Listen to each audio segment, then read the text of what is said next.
Hello friends, welcome back to another video. तो फिर से एक बार आपका स्वागत है आपका अपना YouTube channel Arun sir GS में। देखिए, आज के वीडियो में हम जानेंगे कि बैद्यनाथ यादव जो निदेशक है माध्यमिक शिक्षक का, उनका एक पत्र निकला हुआ है सभी जिला शिक्षा पदाधिकारियों को। तो इस पत्र में क्या है खास, इसके बारे में जानकारी प्राप्त करेंगे। क्योंकि आपको पता है कि माध्यमिक उच्च माध्यमिक विद्यालयों में प्रभारी प्रधानाध्यापक को लेकर यह पत्र जो है वह निकला हुआ है। यह कई बार असमंजस की स्थिति रहती है कि आखिर जो प्रभारी प्रधानाध्यापक है उसको किनको दिया जाए, नियमित को दिया जाए, बीपीएससी को दिया जाए, नियोजित को दिया जाए, किसको दिया जाए। तो इसके लिए यह जो है पत्र में साफ साफ कर दिया गया है।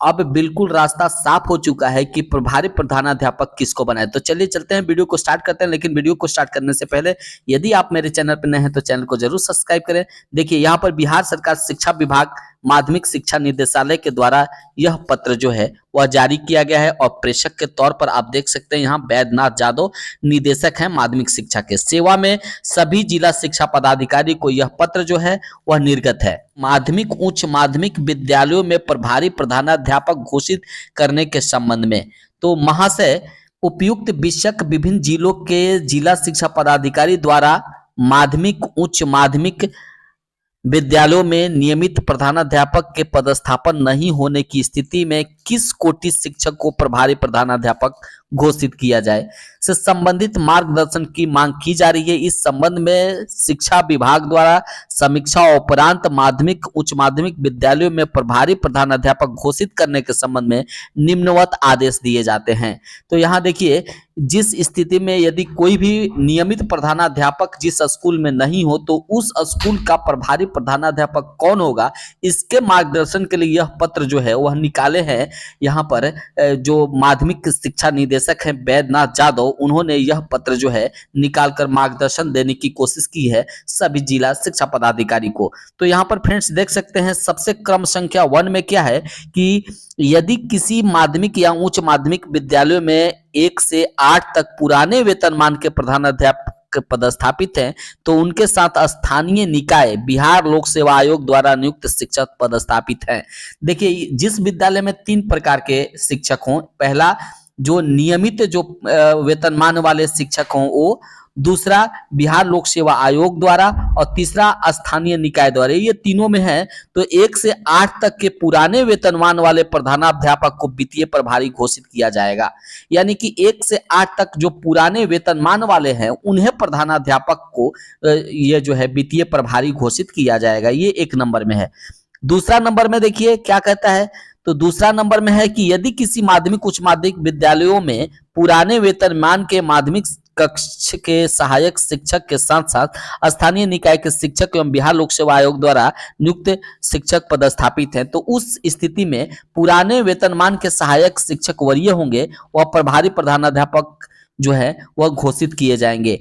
यहाँ पर 3 नंबर में देख सकते हैं, सारे स्पष्ट कर दिए गए हैं। हर विद्यालय की स्थिति जिस प्रकार से स्कूल में शिक्षकों के कैटेगरी वाइज है, तो कैटेगरी वाइज रहने के कारण काफी मुश्किलें होती हैं प्रभारी प्रधानाध्यापक के रूप में। तो यहाँ पर सब जो है समीक्षा करके ये बता दिया गया है, स्पष्ट कर दिया है। तीसरा नंबर देख सकते हैं, यदि किसी विद्यालय में कक्षा 1 से 8 के पुराने वेतनमान के सहायक शिक्षक हैं तो साथ ही उनके साथ स्थानीय निकाय बिहार लोक सेवा आयोग द्वारा नियुक्त शिक्षक पदस्थापित है तो 1 से 8 के पुराने वेतन वाले सहायक शिक्षक को वित्तीय प्रभारी घोषित किया जाएगा। तो ये तीनों में जो है यहाँ साफ पता चल गया है कि 1 से 8 तक में जो है विद्यालय, वहां पुराने वेतनमान के प्रधानाध्यापक को वित्तीय प्रभारी घोषित किया जाएगा, यानी कि प्रधानाध्यापक का पद जो है उन्हें स्वीकृत किया जाएगा। 4 नंबर में देख सकते हैं फ्रेंड्स, यदि किसी विद्यालय में केवल स्थानीय निकाय के शिक्षक पदस्थापित, यहाँ सबसे मामला अटक जाता है कि यदि किसी विद्यालय में केवल स्थानीय निकाय के शिक्षक पदस्थापित हो तो कौन से प्रधानाध्यापक होंगे। तो यहाँ देखिए, वरीय स्थानीय निकाय शिक्षक को प्रभारी घोषित किया जा सकता है। तो जो भी स्थानीय निकाय के शिक्षक हैं जो वरीय होंगे, यानी कि जिनकी ज्वाइनिंग सबसे पहले होगी, उनको जो है प्रभारी प्रधानाध्यापक यहाँ पर घोषित करने का ये जो है स्पष्ट किया गया है। यहाँ 5 नंबर में देख सकते हैं फ्रेंड्स, तो 5 नंबर में यदि किसी विद्यालय में केवल बिहार लोक सेवा आयोग द्वारा नियुक्त जो है विद्यालय अध्यापक पदस्थापित हो तो क्या होगा। ऐसा विद्यालय जहां पे सारे लोग जो है वह बीपीएससी के द्वारा शिक्षक बहाली से आए हुए हैं, वैसी स्थिति में बिहार लोक सेवा आयोग द्वारा नियुक्त विद्यालय अध्यापक को प्रभारी घोषित किया जाएगा। वैसी स्थिति में बिहार लोक सेवा द्वारा नियुक्त जो है विद्यालय अध्यापक को ही प्रभारी घोषित किया जाएगा, ऐसा कहा गया है। 6 नंबर में है कि यदि किसी विद्यालय में बिहार लोक सेवा आयोग द्वारा नियुक्त विद्यालय अध्यापक और स्थानीय निकाय शिक्षक पदस्थापित हो। यहाँ बीपीएससी और स्थानीय निकाय द्वारा जो है शिक्षक यदि पदस्थापित हो तो कौन वरीय होगा, तो बिहार लोक सेवा आयोग द्वारा नियुक्त विद्यालय अध्यापक को प्रभारी प्रधानाध्यापक घोषित किया जाएगा। यहाँ पर कह रहा है कि बिहार लोक सेवा आयोग द्वारा नियुक्त विद्यालय अध्यापक को प्रभारी प्रधानाध्यापक घोषित किया जाएगा। ये जो है सबसे इंपॉर्टेंट है फ्रेंड्स। यहाँ पर देख सकते हैं कि यदि किसी विद्यालय में बिहार लोक सेवा आयोग द्वारा नियुक्त विद्यालय अध्यापक और स्थानीय निकाय के शिक्षक पदस्थापित है तो आखिर किसको प्रभारी प्रधानाध्यापक घोषित किया जाएगा।